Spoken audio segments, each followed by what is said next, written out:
जो अपनी माँ की ना हो सकी वो किसी और की क्या होगी। एक वकील साहब ने अपने बेटे का रिश्ता तय किया।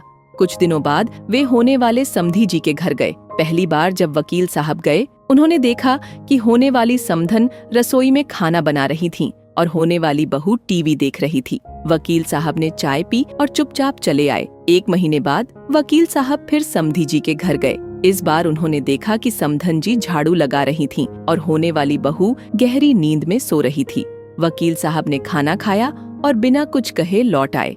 कुछ दिनों बाद वकील साहब फिर किसी काम से होने वाले समधी जी के घर पहुँचे। उन्होंने देखा कि समधन जी बर्तन धो रही थीं और होने वाली बहू अपने हाथों में नेल पेंट लगा रही थी। अब वकील साहब ने लिया बड़ा फैसला। घर आकर बहुत सोच विचार किया और लड़की वालों को खबर भेजी कि यह रिश्ता मंजूर नहीं है। जब परिवार वालों ने वजह पूछी, वकील साहब ने समझाते हुए कहा, मैं 3 बार समधी जी के घर गया और हर बार देखा कि समधन जी ही घर के कामों में व्यस्त थीं, जबकि उनकी बेटी आराम से बैठी थी।